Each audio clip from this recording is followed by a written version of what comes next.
The second presidential debate. Boy, was that a show. Boy, was that a show. At least it wasn't nauseating this time. I think it was very entertaining, actually. Very entertaining. But who was the main source of that entertainment, though? I mean, it was Donald Trump. Obviously. Yeah. Obviously. It was sort of reminding me of like a Jenny Jones, Ricky Lake, Jerry Springer episode, something like that.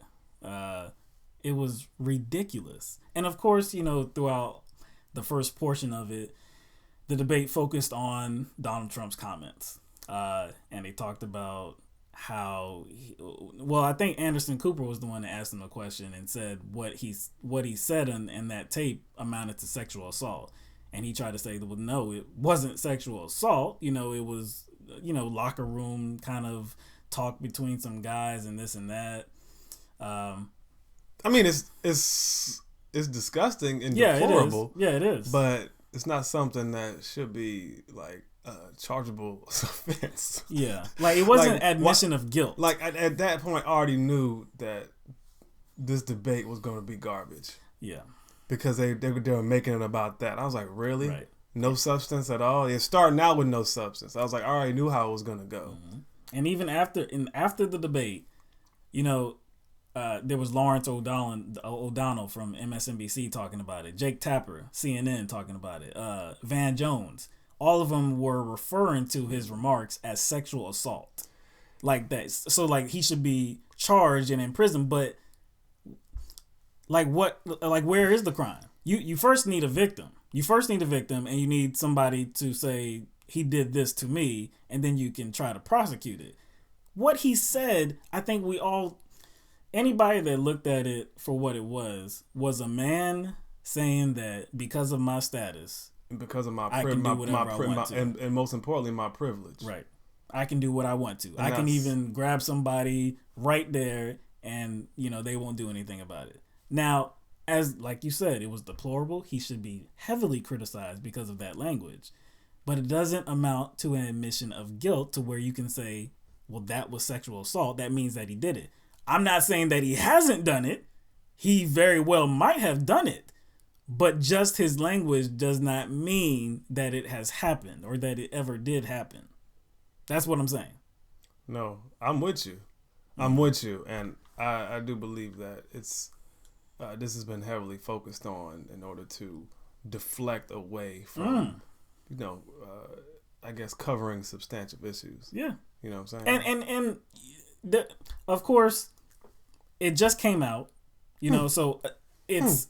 But when did it come out? Yeah, it came out like the same day or so? Yeah, did it come out with something else? Yeah. Did something else come out at the same time? WikiLeaks. WikiLeaks. Wiki. Yeah. The Wiki. Yeah.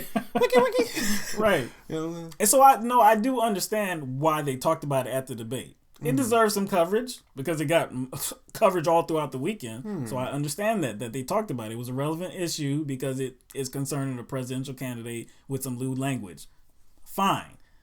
But why did the WikiLeaks release only get one question that wasn't... There was no follow-up questions.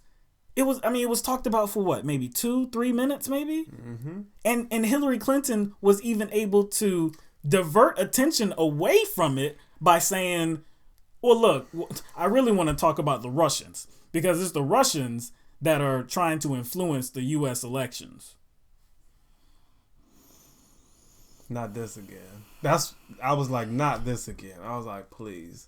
I was like, not this again. But she ended up going to that same talking point. She went to that same talking point again. So the specific question she was asked is it okay for a politician to be two-faced? Because what WikiLeaks showed us is that in her speeches to Wall Street, that she said that you need a public and a private position. That's what she said. And she even, I said before that it's alleged that these are her comments, but she admitted it by not saying that it wasn't true. Not only did she admit it, she went on to explain what she, really meant or what she was referencing. What she say? What she say? What she say? She said she was talking about the movie Lincoln. Bullshit.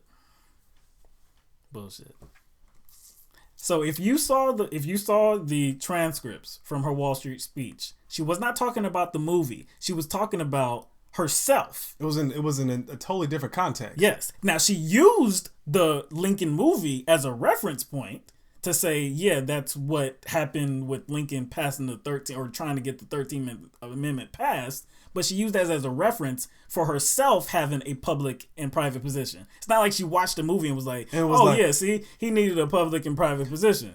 I'm just spectating. I'm going to take that same perspective when I give my speeches to Wall Street. Thank you, Lincoln. And see, that's where you have to put this into perspective, because she was speaking to Wall Street and saying that you need a public and private position. So whatever she said at that debate, she said how you need to convince certain people in different ways. That's not a public and a private position. No. Like, for example, that's like, hey, I got to go speak to, I don't know, workers' unions. Right. And I have to appeal to them in a certain way so we can find some resolution when I talk to the CEOs. Right. And then when I talk to the investors or when I talk to, let's say, the local governments, I have to talk to them in different ways so we can work together. That's kind of what sounds like what she said Lincoln was doing. Right. That's not what she was doing. She was talking about backroom deals. Backroom deals. Where the eyes are off of the situation. But she said that if eyes were there, it would be very uncomfortable, right? But you know the biggest irony in that? Right before she said she has a public and a private position, she talked about how nervous people get for backroom discussions. So I was like, did you just realize what you said? Like, you are doing the very thing that gets people nervous by having a public and a private position. You are admitting that you are not being transparent. So and you make backroom deals. The way she described it, with using the reference point Lincoln, nobody would have a problem if you were upfront with convincing these people this way and convincing these people this way. But because you're in back rooms and you're being shady about it, and you just admitted that you have a public and a private position, and that's a good thing. That's why people are uncomfortable. After the debate, I tried to get or see this clip again at the debate, and I went to YouTube, went to CNN's page, because they usually have the clips up there, and coincidentally, I found out that they didn't have that clip. You sure? But they did have the clip where she diverted the attention away from the issue and went to Russia. That's where they started the clip at. Really? So they didn't want to put on their page how I'm sure it's there she's somewhere. two-faced. I'm sure it's there somewhere. On CNN? No. I bet that there's coordination between the Clinton campaign and corporate media. So I'm sure they were like, don't put that up there. Don't put that up there. One of our viewers posted on our Facebook page. This was just a very insightful comment. Daniel, he said, last night Hillary Clinton said the Russian government is behind releasing these emails to influence the U.S. presidential election. My question, how is the truth and transparency influence the election a bad thing? Now that's such a simple statement, but so insightful. Why does it matter who released it? If Russia is trying to influence the election, okay. But what if they are the ones that release this information? It's all true, as you and the DNC have attested to, because you haven't said that it was false.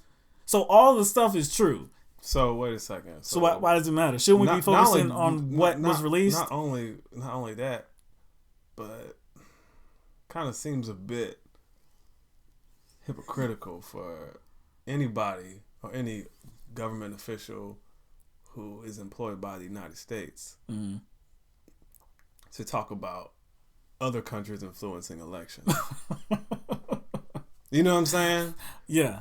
But when we remove people from their posts in other countries and install other people.